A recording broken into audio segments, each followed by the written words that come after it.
For the fly here, there's a nice pool of water there. Yep, you've still got the movement here. You can get in and wade quite clearly in front of the hut. John and I'll just walk down the second half of the beat.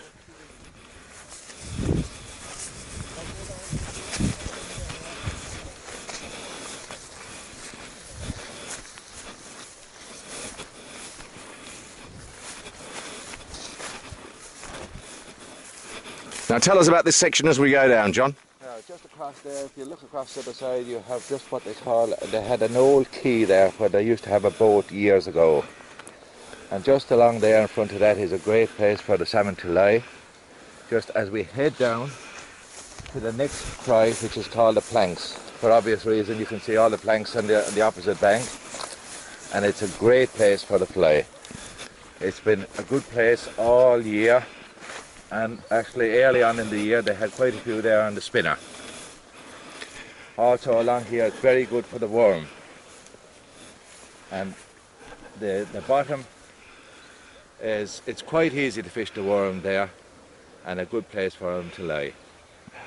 Now as we head on down further, you can see the next cry, which is the planks. And from there on down for about the next 100 yards, it's very good for the fly. And there's been quite a few fish caught there this year.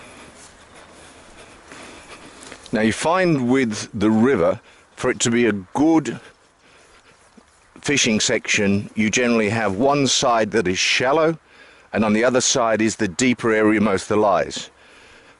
You are better off fishing from the shallow side because you can get into the river easily, and then you fish to the side of the river where most of the fish lie and where most of the fish run. And this is the side of the river where you fish from, and you fish to the other side of the river. As you can see the cry there, it runs out from this bank and the fish run in on the opposite side. There's just a nice run through on the opposite side there. So you fish the fly from this side and just cover them as you go through on the opposite side. Also with the beat here, it's quite protected. You find that it's sitting down, you're out of the wind.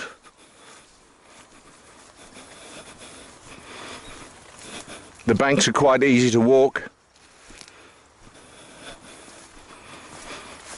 And after the Croy here are some deeper pools. Yep, that's right. And as we run, there's a lovely glide all the ways along here for about 50 yards. And then at the bottom end, it runs into the deeper water, which is very good for a worm or a spinner. And sometimes they use the prawn or the shrimp, and a sponge shrimp is also very good there. Now if you look carefully into the river once again, it's actually clear but coloured, which is a good way for the river to be.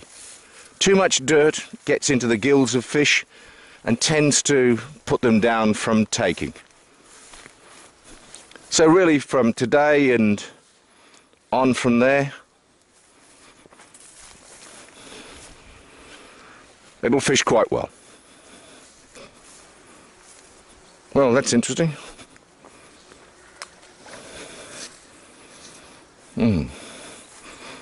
Kingfisher or so has recovered a fish.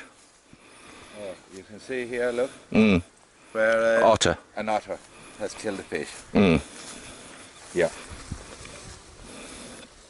Yeah. Taken its feed and left the rest. Still, that's part of nature.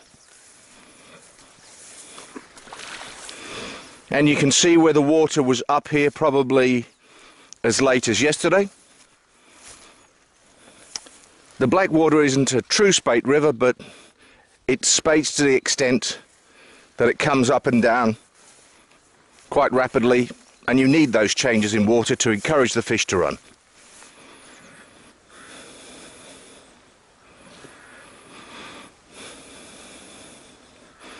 Now in low water you can see a beach to the left hand side, but in this water that beach is under the river.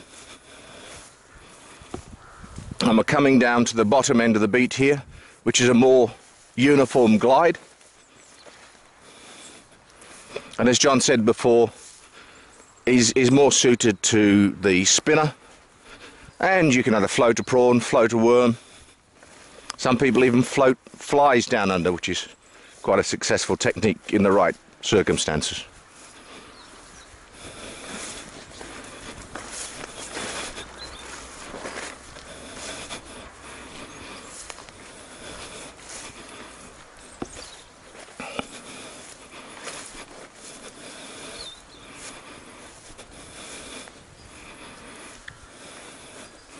Right, as you look down towards the boundary, you can see that the water is quite deep down there, and on this side it's very good for a floated shrimp, and also a sponge shrimp along here is also very successful. And down at the boundary where you can see the high trees, that's just the boundary of the bead there. It's very good for the spinner. When the fish are coming through from the shallows, it can be very effective. Right. Okay, well thank you very much, John. And let's see if the boys manage to pull a few fish out of Ballygally on the River Blackwater.